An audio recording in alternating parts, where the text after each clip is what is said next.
खुशी Singh, Present, sir.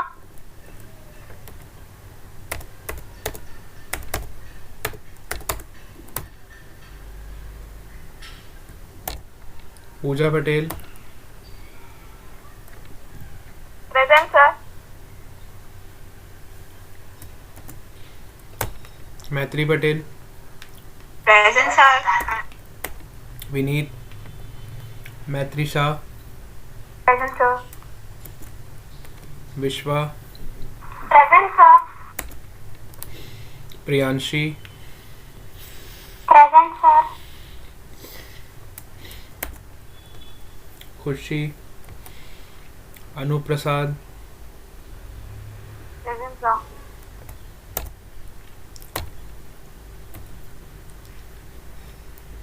Aditya, स्वास्तिक, खुशी गामित, भूमिका गामित, Present, sir.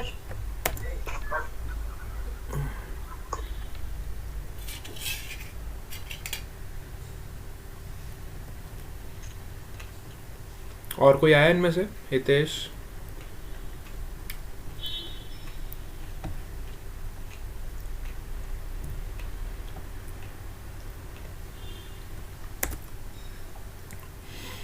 चलो ठीक है।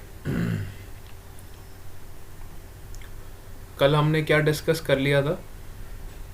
वर्क एनर्जी पावर हम पढ़ रहे थे, और कल मैंने आपको स्प्रिंग की पोटेंशियल एनर्जी पे काफ़ी सारी चीज़ें बताई थी, है ना? किस तरह स्प्रिंग में पोटेंशियल एनर्जी स्टोर होती है और किस तरह से वो काइनेटिक एनर्जी में कन्वर्ट होती है, ये सब बातें हम कल डिस्कस कर चुके थे।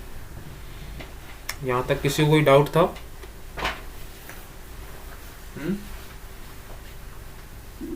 Any one of you?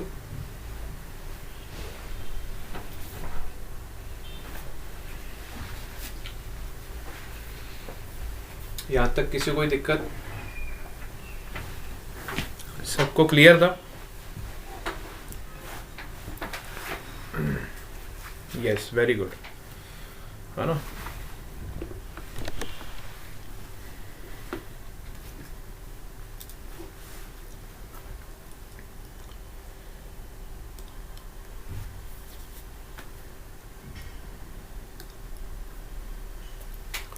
Work energy power, ठीक है, आपका टाइटल भी यही रहेगा। ओके,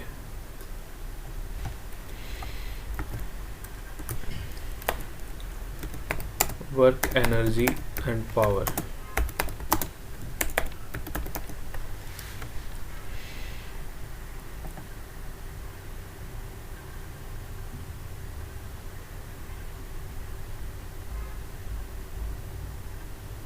ठीक है, तो हमने ऑलरेडी काइनेटिक एनर्जी पे काफ़ी डिस्कशन कर लिया था डिटेल में। फिर हमने पोटेंशियल एनर्जी पे डिस्कशन किया था। इन दोनों के समेशन को हम टोटल एनर्जी बोलते हैं, ठीक है। फिर मैंने आपको इसका ग्राफ प्लॉट करके बताया था कि जो टोटल एनर्जी होती है वो हमेशा कांस्टेंट रहती है ना? काइनेटिक एनर्जी इस तरह से फ्लक्चुएट कर रही थी।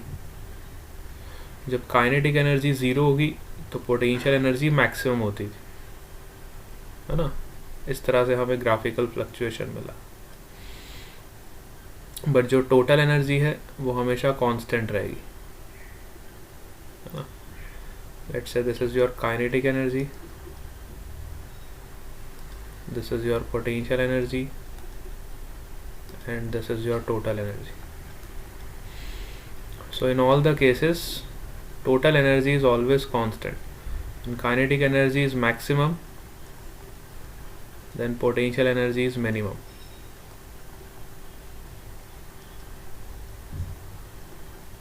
When kinetic energy is minimum,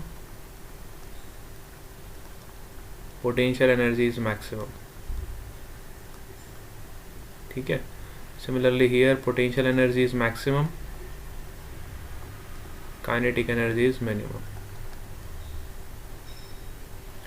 इस तरह से हमने ग्राफिकल एनालिसिस भी इसका कर लिया था। तो total energy of the system is always conserved, that is total mechanical energy of the system is always conserved. ये पॉइंट हम कल डिस्कस कर चुके।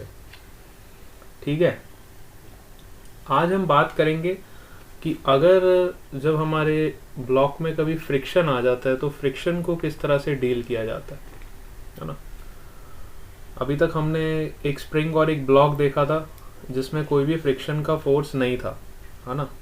जितने भी सरफेस थे हमने सभी सरफेसेस को स्मूथ कंसिडर किया था। ठीक है, अब हम देखेंगे अगर हम फ्रिक्शन को भी इंट्रोड्यूस कर दें। कल वाले एग्जांपल को ही कंटिन्यू करेंगे। हमारे पास एक ब्लॉक था, ठीक है, और एक स्प्रिंग थी। ठीक है, एक ब्लॉक और एक स्प्रिंग मास सिस्टम हम डिस्कस कर रहे थे। और इसमें जो हमारा सरफेस होता था ना, अभी तक हम स्मूथ सरफेस कंसिडर करते थे। जिस सरफेस पे हमने ब्लॉक रखा होता था अभी तक हमारा ये सरफेस स्मूथ होता था। अब हम ये रफ सरफेस कंसिडर करेंगे। Now we are considering the rough surface. हम सबको पता है अगर आपका सरफेस रफ होगा तो उस पर कुछ फ्रिक्शन का कोफिशिएंट होगा, लेट्स से म्यू। स्प्रिंग का कांस्टेंट है के, and this is your ball. ठीक है, तो अब जैसे ही आप इस पे एक्सटर्नल फोर्स लगाओगे, ठीक है, जैसे ही हम इस पे एक्सटर्नल फोर्स लगाएंगे तो स्प्रिंग क्या करेगी, रिवर्स डायरेक्शन में एक स्प्रिंग फोर्स अप्लाई करेगी।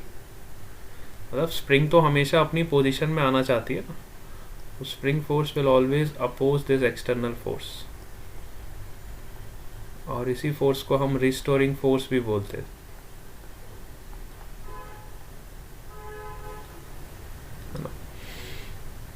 सपोज करो एक्सटर्नल फोर्स के इन्फ्लुएंस में ब्लॉक आपका कुछ डिस्प्लेस हो जाता है। लेट्स से आपका ब्लॉक कहीं इधर कहीं पहुंच जाता है, उसने कुछ डिस्टेंस कवर कर लिया, लेट्स से एक्स डिस्टेंस। ठीक है, तो अब हम सबको पता है कि जैसे ही ब्लॉक आपका एक्स डिस्टेंस कवर करेगा, so we have studied the work energy theorem. हम सब ने वर्क एनर्जी थ्योरम ऑलरेडी पढ़ रखा है। Work energy theorem says that work done by all the forces is equal to change in kinetic energy. ठीक है, work done by all the forces is equal to change in your kinetic energy. This is your work energy theory.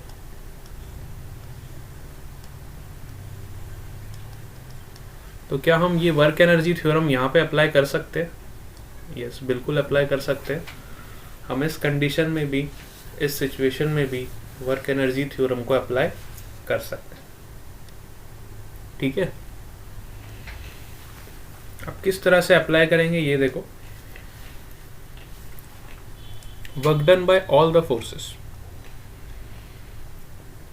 मतलब इस system पे, ये जो हमारा system है, इस पे जितने भी फोर्सेस लगेंगे, हमारा सिस्टम क्या है, ये मास। इस मास पे देखो कौन कौन से फोर्सेस लग रहे हैं। तो दो फोर्सेस तो मैंने आपको शो कर रखे हैं ऑलरेडी, और भी फोर्सेस आप शो कर सकते हो, जैसे कि इस पे mg फोर्स भी लगेगा, इस पे नॉर्मल रिएक्शन भी लगेगा, इस पे फ्रिक्शन फोर्स भी लगेगा।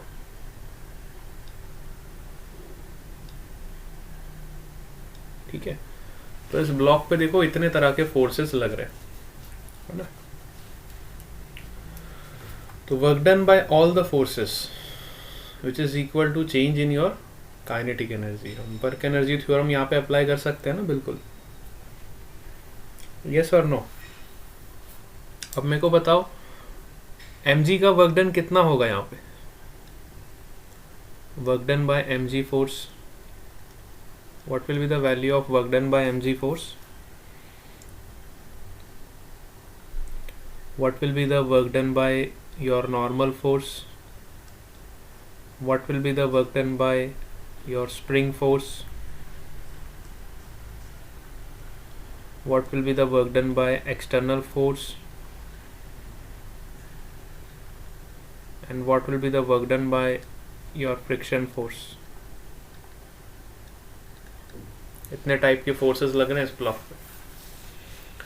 तो अब इस थ्योरम को समझना हमारे लिए और ज़्यादा इम्पॉर्टेंट हो जाता है, क्योंकि it says that work done by all the forces. तो ऑल द फोर्सेस में सभी फोर्सेस आ जाएंगे, mg force, normal force, spring force, external force, friction force, जितने भी फोर्सेस आपको दिखाई दे रहे उन सभी का जो वर्क डन होगा वो किसके बराबर होगा? चेंज इन काइनेटिक एनर्जी के बराबर, which is your half m v final square minus half m v initial square. Getting it? This is your work energy theorem. This is your work energy theorem.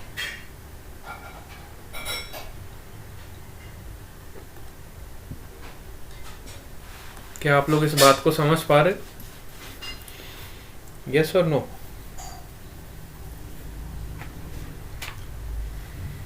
All of you are getting this?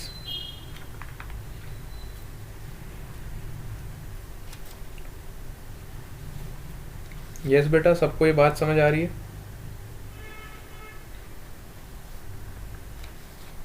Yes sir. Yes sir. है ना?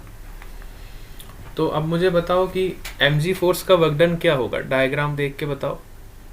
What will be the work done by mg force? See the diagram.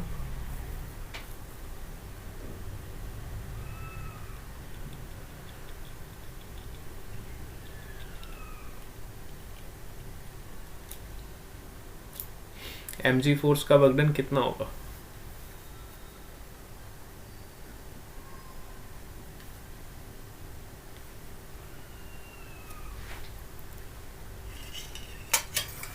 क्या कोई बता सकता है?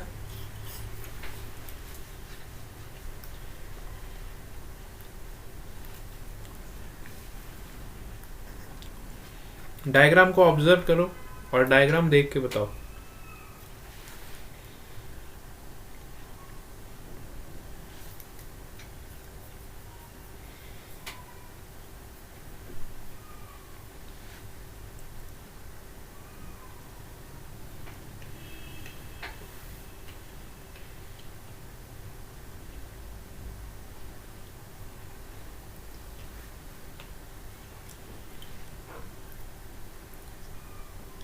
हमें diagram को observe करना है और डायग्राम को देख के बताना। देखो mg फोर्स कहाँ पे लग रहा है, पहले ये देखो ना। अभी तो पता चलना चाहिए हमको। mg फोर्स देखो कहाँ लग रहा है आपका, नीचे की तरफ लग रहा है। mg force is acting in your downward direction. Displacement vector आपका कहाँ है? Right side. दोनों के बीच में एंगल कितना बन रहा है? 90 डिग्री। तो फिर वर्क डन क्या हो जाएगा? 0। तो ये बताना है ना आपको, बोलना, यही तो मैं पूछ रहा हूँ। वर्क डन कितना हो जाएगा mg फोर्स का? 0 हो जाएगा। 0। अब बताओ नॉर्मल फोर्स का वर्क डन क्या होगा? नॉर्मल फोर्स कहाँ लग रहा है? देखो डायग्राम में, देखो ऊपर की तरफ। डिस्प्लेसमेंट कहाँ पे हो रहा है? Right side. Right side. तो एंगल कितना बन रहा है? 90 डिग्री। तो वर्क डन क्या हो जाएगा? 0। अगेन 0। अब स्प्रिंग फोर्स का वर्क डन निकालेंगे। तो स्प्रिंग फोर्स देखो कहाँ पे लग रहा है?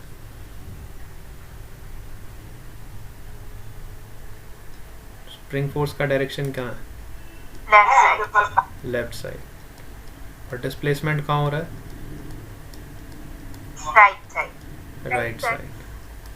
बट स्प्रिंग फोर्स क्या इज अ कांस्टेंट फोर्स और variable force?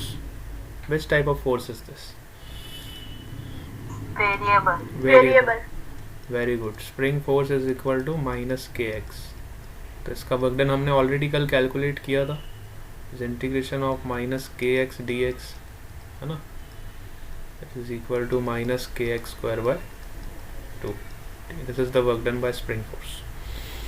You can write here work done by spring force is minus K x square by 2.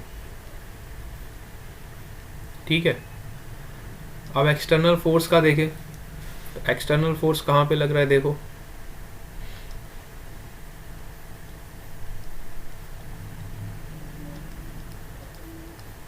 External force कहाँ लग रहा है? राइट साइड लग रहा है. और डिस्प्लेसमेंट भी राइट साइड है.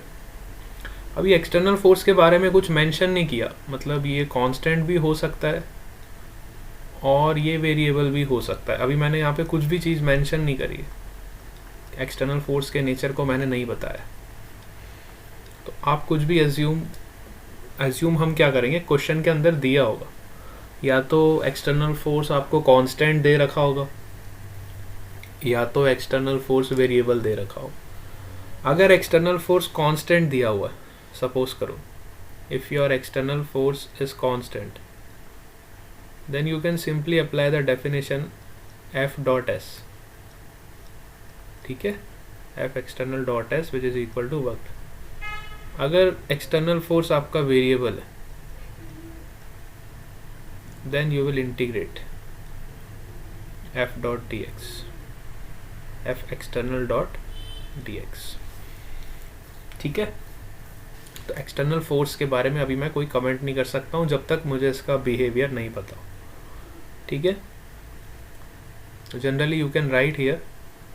वेयर इज द स्क्रीन कौन. ये आप लोगों की क्लास में स्क्रीन का काफ़ी इशू आ जाता है, पता नहीं अपने आप से स्क्रीन गायब हो जाती है. क्या चक्कर है.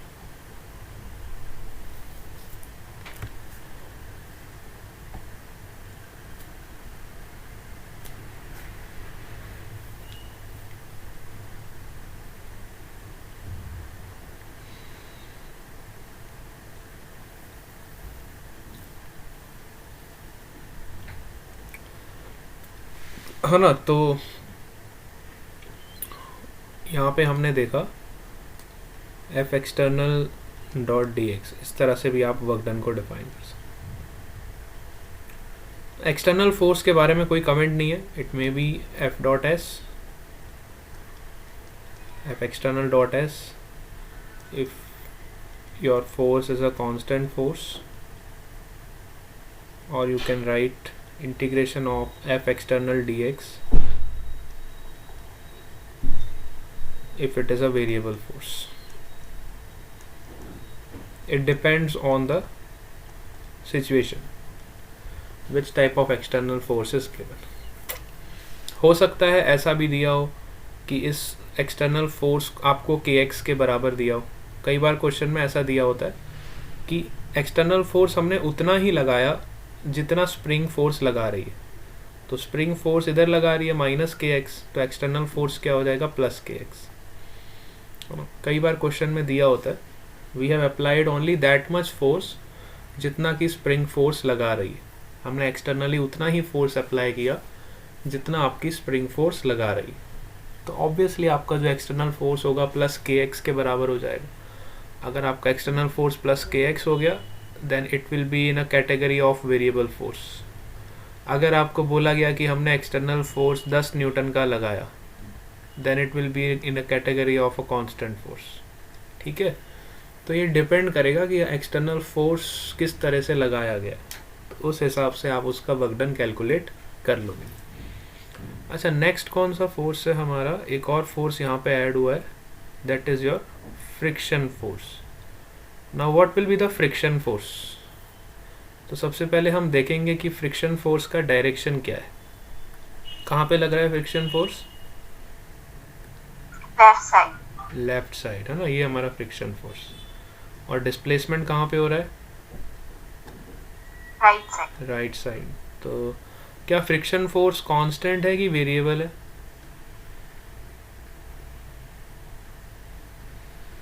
जो फ्रिक्शन फोर्स लग रहा है, is it a constant force और it is a variable force? Yes,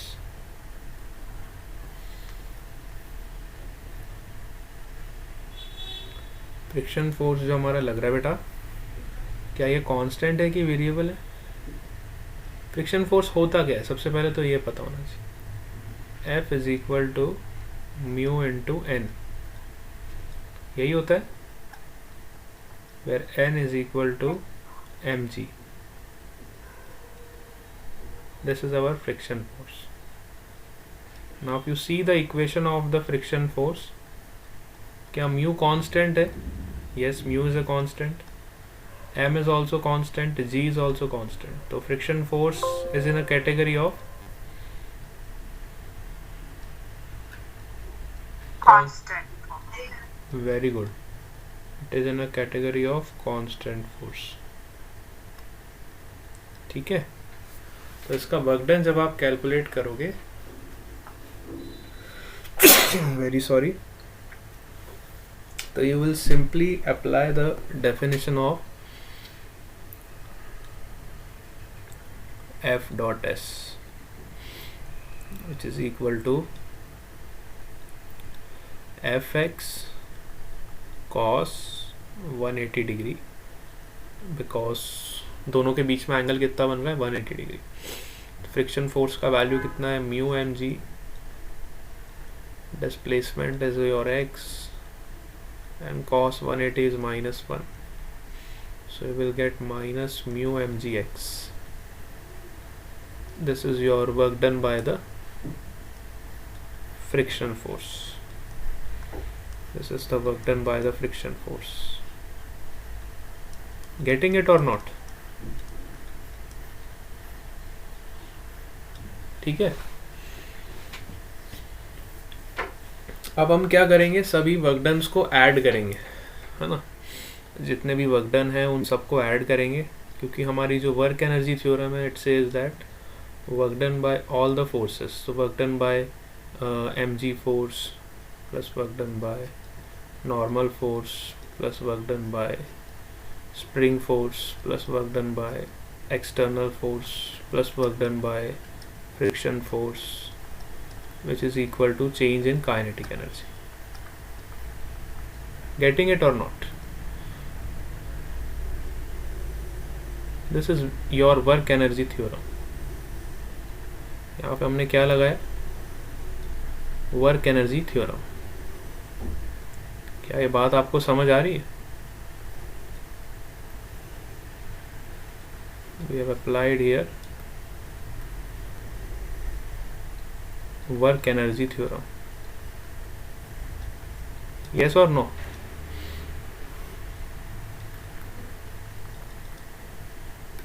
So mg force का वर्क डन क्या था, 0. नॉर्मल फोर्स का वर्क डन क्या था, 0. स्प्रिंग फोर्स का वर्क डन क्या था, -kx²/2.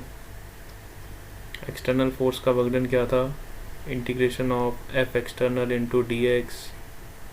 ठीक है, फ्रिक्शन फोर्स का वर्क डन क्या आया, -mu mgx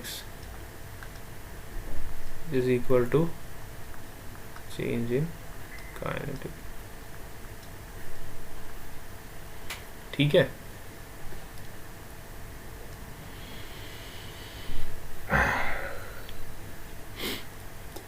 अब हम सबको पता है जो हमारा स्प्रिंग फोर्स होता है वो कंजर्वेटिव फोर्स होता है ना. ये हमारा कंजर्वेटिव फोर्स होता है. The spring force is known as your conservative force.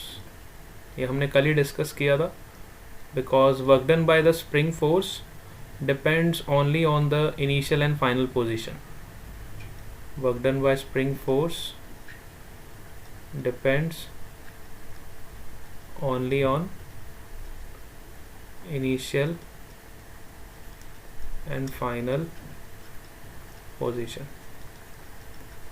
External force जो हम अप्लाई कर रहे हैं, it may be conservative, it may be non conservative, जिसके बारे में हमें कुछ पता नहीं है, तो I am treating it like a non conservative force. Friction force आपका हमेशा नॉन कंजर्वेटिव होता है, because it depends on the path, है ना. फ्रिक्शन फोर्स जो होता है, देखो जितना ज़्यादा लंबा हमारा पाथ होगा उतना ज़्यादा फ्रिक्शन फोर्स आपका लगेगा ना। ज़्यादा लंबा पाथ होगा तो ज़्यादा फ्रिक्शन फोर्स मतलब पिक्चर में आएगा। जितना ज़्यादा कांटेक्ट आपका यहाँ पे एरिया होगा, जितना ज़्यादा ब्लॉक होगा बड़ा, उतना ज़्यादा फ्रिक्शन फोर्स लगेगा। तो ये जो फोर्सेस होते हैं नॉन कंजर्वेटिव कैटेगरी में आते हैं। कंजर्वेटिव फोर्सेस वो फोर्सेस होते हैं जो इनिशियल और फाइनल पोजीशन पे डिपेंड करते हैं, जो पाथ पे डिपेंड नहीं करते, है ना। और नॉन कंजर्वेटिव फोर्सेस वो फोर्सेस होते हैं जो पाथ पे डिपेंड करते हैं। Non conservative are those forces that depends on path, depends on path. ठीक है, तो अब यहाँ से हम एक और नई डेफिनेशन लिख सकते हैं, work done by conservative forces plus work done bye non conservative forces is equal to change in kinetic energy. We can write one new definition of work energy theorem. Work done by conservative forces plus work done by non-conservative forces, which is equal to change in kinetic energy. ठीक है,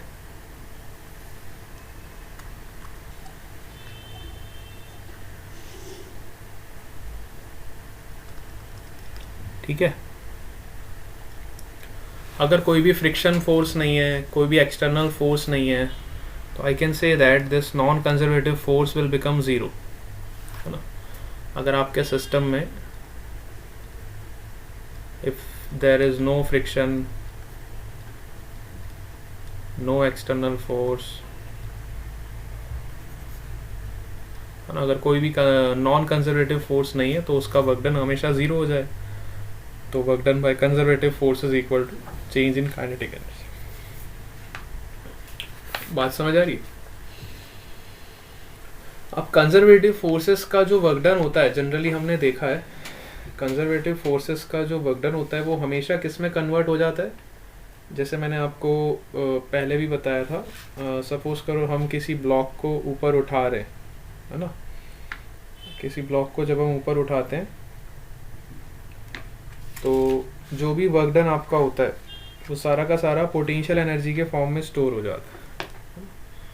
conservative force का generally जो work done होता है, अब जैसे कि मैं एग्जांपल आपको देता हूँ, जैसे कि आपका स्प्रिंग फोर्स हो गया, है ना। स्प्रिंग फोर्स जो है ये हमारा कंजर्वेटिव फोर्स है ना। जैसे कि हमारा ग्रेविटेशनल फोर्स है,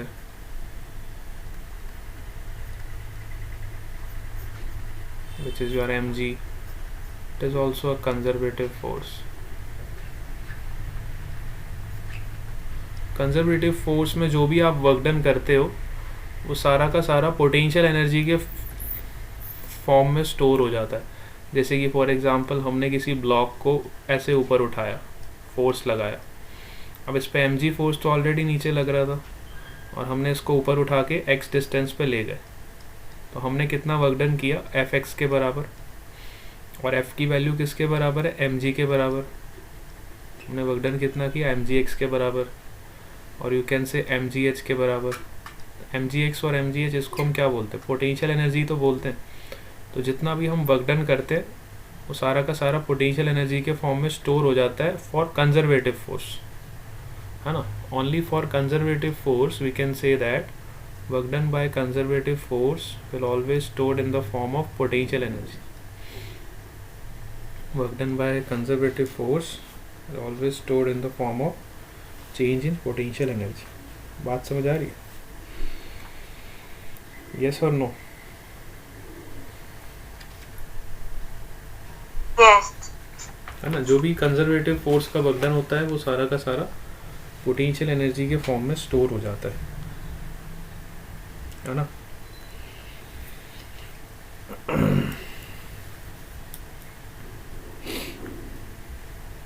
ठीक है, but delta U is your final potential energy minus initial potential energy. ठीक है, delta U is your final potential energy minus initial potential. तो अब पोटेंशियल एनर्जी के पास भी कुछ इंपॉर्टेंट पॉइंट्स हैं, जैसे मैंने आपको काइनेटिक एनर्जी के कुछ इंपॉर्टेंट पॉइंट्स बताए थे उस दिन, वैसे ही पोटेंशियल एनर्जी से रिलेटेड भी कुछ इंपॉर्टेंट पॉइंट्स है जो हमें पता होने चाहिए, है ना। पॉइंट नंबर 1, तो काइनेटिक एनर्जी के पॉइंट्स आप लोगों ने नोट डाउन कर लिए थे सबने। मैंने एक दिन आपको काइनेटिक एनर्जी के इंपॉर्टेंट पॉइंट्स बताए थे जिसको हमने है ना। Yes, sir. हाँ, वो सारे के सारे पॉइंट्स आपकी नोटबुक में होने चाहिए क्योंकि वो क्वेश्चन सॉल्व करने में बहुत काम आए। आज मैं आपको पोटेंशियल एनर्जी से रिलेटेड कुछ पॉइंट्स बताने वाला हूँ और ये भी आपको न्यूमेरिकल सॉल्व करने में बहुत काम आएंगे, ठीक है। Point number 1, potential energy can be defined only for conservative forces. पहला point, potential energy can be defined only for conservative forces।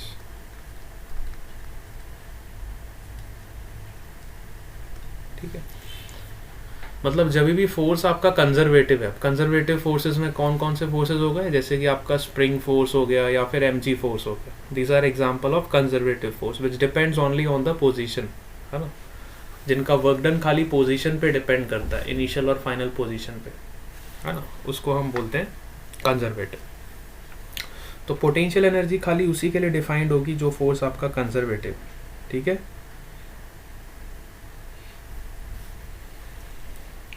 It has no relevance for non conservative force, मतलब अगर आपका फोर्स नॉन कंजर्वेटिव है तो हम वहाँ उसके लिए पोटेंशियल एनर्जी को डिफाइन नहीं कर सकते।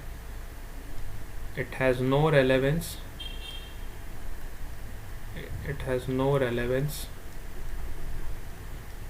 और नॉन कंजर्वेटिव फोर्स, मतलब अब फ्रिक्शन फोर्स के लिए आप पोटेंशियल एनर्जी को डिफाइन नहीं कर सकते हो कि फ्रिक्शन फोर्स कैसा फोर्स है, नॉन कंजर्वेटिव फोर्स, उसके लिए हम पोटेंशियल एनर्जी को डिफाइन नहीं कर सकते। पोटेंशियल एनर्जी खाली कंजर्वेटिव फोर्सेस के लिए ही डिफाइंड होती है। It has no relevance for non conservative force, ठीक है, non conservative force. This is the first point. Second point about potential energy, that potential energy can be positive or negative depending upon the choice of frame of reference। अब जैसे कि suppose करो potential energy positive भी हो सकती, negative भी हो सकती। कैसे, अब हम ब्लॉक को उठा के यहाँ से ऊपर ले जा रहे हैं, ठीक है, और मैंने यहाँ इसको रेफरेंस लेवल मान लिया, ठीक है, तो आपका जो पोटेंशियल एनर्जी होगा वो कितना होगा, इस पॉइंट पे पोटेंशियल एनर्जी क्या होगा, mgh के बराबर होगा ना। यहाँ पे अगर 0 है तो यहाँ पे इस पॉइंट पे पोटेंशियल एनर्जी क्या होगा, mgh के बराबर होगा, ठीक है। अगर सपोज करो मैंने इस लेवल को रेफरेंस मान लिया और मैं यहाँ से ब्लॉक को उठा के ऊपर ले जा रहा हूँ, ठीक है, तो इसके रिस्पेक्ट में यहाँ पे पोटेंशियल एनर्जी क्या होगा, माइनस mgh। बात समझ आ रही है, इस लेवल के रेफरेंस में इस वाले पॉइंट पे पोटेंशियल एनर्जी क्या होगा, माइनस mgh होगा। Height is given h। अगर मैं इसको 0 मान रहा हूँ तो ऊपर जा रहा हूँ तो प्लस mgh, अगर मैं इसको 0 मान रहा हूँ तो नीचे जा रहा हूँ तो माइनस mgh। पोटेंशियल एनर्जी में भी पॉजिटिव, पोटेंशियल एनर्जी में भी negative depending upon the reference frame. मैं 0 कहाँ पे मान रहा हूँ, ठीक है। This is the second point, potential energy में भी पॉजिटिव, में भी नेगेटिव डिपेंडिंग अपॉन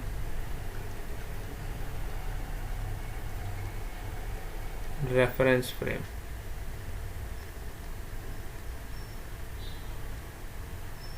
ठीक है, रेफरेंस फ्रेम पे डिपेंड करें। पॉइंट नंबर 3,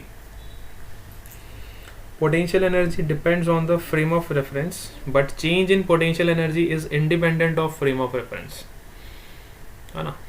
पोटेंशियल एनर्जी आपकी रेफरेंस फ्रेम पे डिपेंड करती है, ये हमने मान लिया, depends on reference frame.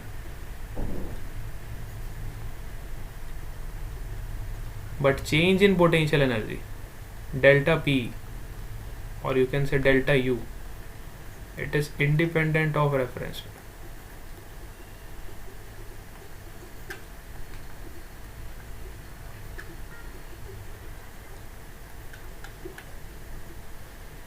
ठीक है, वो भी यहाँ से आप दे सकते हो. देखो U फाइनल यहाँ पे कितनी थी, 0, और U इनिशियल कितनी थी, -mgh. तो आप U final minus U initial निकालो तो आपको आंसर क्या मिलेगा, mgh. सिमिलरली यहाँ पे भी आप देखो U फाइनल कितनी थी, mgh, U इनिशियल कितनी थी, 0. तो you can calculate U final minus U initial equal to mgh. Means दोनों केसेस में जो हमारा पोटेंशियल एनर्जी का जो चेंज है, it is independent of reference frame. उसका वैल्यू हमेशा सेम आएगा. देखो, it is independent of the reference frame. But potential energy is dependent on reference frame, but change in potential energy is independent of reference frame. Change का मतलब होता है delta U.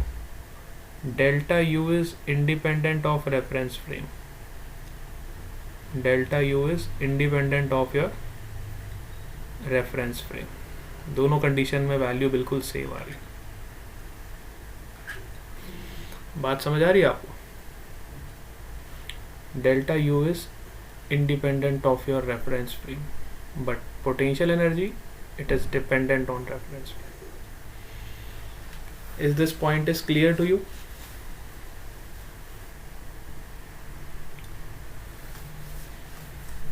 Everyone?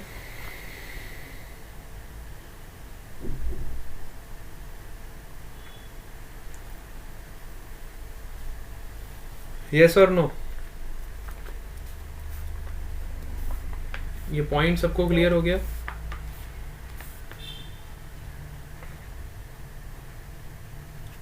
Yes बेटा, I am not getting. Okay okay, yes sir. ठीक है. Now come to next point number 4. Potential energy should be considered to be a property of the entire system. हमें पूरे entire system की potential energy consider करनी चाहिए. अब इसका क्या मतलब है? Rather than assigning it to any specific particle. ठीक है, जैसे हमारे पास सपोज करो n नंबर ऑफ पार्टिकल्स है. ठीक है, तो इन पार्टिकल्स का पूरा एक सिस्टम बना.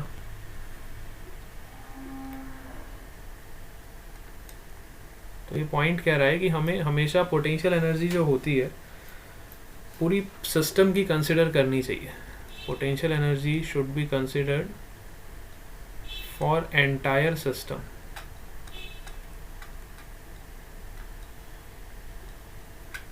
ऐसा नहीं है कि आप इस पार्टिकल की अलग पोटेंशियल एनर्जी निकालोगे, इस पार्टिकल की अलग निकालोगे, इसकी अलग निकालोगे. उसका कोई सेंस नहीं बनता है.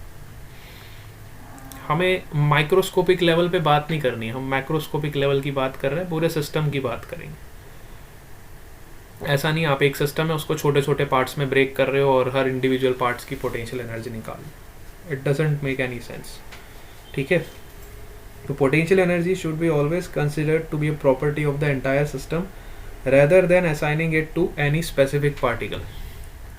है ना, पोटेंशियल एनर्जी कभी भी स्पेसिफिक पार्टिकल को असाइन मत करो कि इस पार्टिकल की इतनी होगी, इस पार्टिकल की इतनी होगी. है ना, स्पेसिफिक पार्टिकल की कोई पोटेंशियल एनर्जी नहीं होती है. पोटेंशियल एनर्जी हमेशा पूरे सिस्टम की होती है. ठीक है. The last important point is point number 5. ये सारे पॉइंट्स आपके नोटबुक में होने चाहिए. Point number 5, it is the function of position and does not depends on path. जैसा कि मैं आपको पहले ही बता चुका हूँ, potential energy is a function of position. For example, जैसे कि हमने work done by spring force निकाला था कल की क्लास में, तो वहाँ पे हमें क्या आंसर मिला था, half k x initial square minus half k x final square. We are getting this type of equation. So you can see here spring force is a conservative force and work done by conservative force is always is equal to change in potential energy. तो ये जो भी है ये this is your change in potential energy, है ना. और you can say negative of change in potential energy. Negative क्यों लगाया मैंने, क्योंकि इनिशियल में से फाइनल को माइनस कर रहा हूँ, लेकिन असल में पोटेंशियल एनर्जी का क्या फॉर्मूला होता है, you final minus you initial. जब आप इस पर नेगेटिव साइन लगाओगे तो आपको ये इनिशियल माइनस फाइनल मिल जाए. ठीक है, तो negative of change in potential energy in case of spring force, है ना, because spring force is a conservative force and work done by conservative force is always stored in the form of potential energy and it is a function of position, है ना. it depends on initial position and final position. ठीक है, potential energy is a function of position and it does not depends on path. It does not depends on paths. path पे depend नहीं करती. ठीक है, it depends on the position, it does not depends on the path. Getting it? आप कोई भी path follow करो उससे फ़र्क नहीं पड़ेगा. ऐसा ही आप ग्रेविटेशनल फोर्स के केस में भी देख सकते हो. चाहे आप ब्लॉक को इधर से उठा के ले जाओ, चाहे आप ब्लॉक को इधर से उठा के ले जाओ, चाहे आप ब्लॉक को ऐसे उठा के ले जाओ, है ना, तीनों केसेस में आपका जो डिस्प्लेसमेंट है इट विल बी सेम. तीनों केस में जो पोटेंशियल एनर्जी होगी it will be mgh, because this h depends on initial and final position. x initial is 0, x final is h, x final minus x initial is equal to h. Getting it? It always depends on initial and final position, whether you follow path A or you follow path B or you follow path C. In all the cases value of potential energy is same.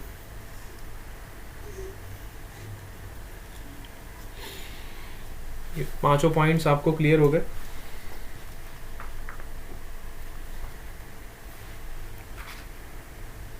Yes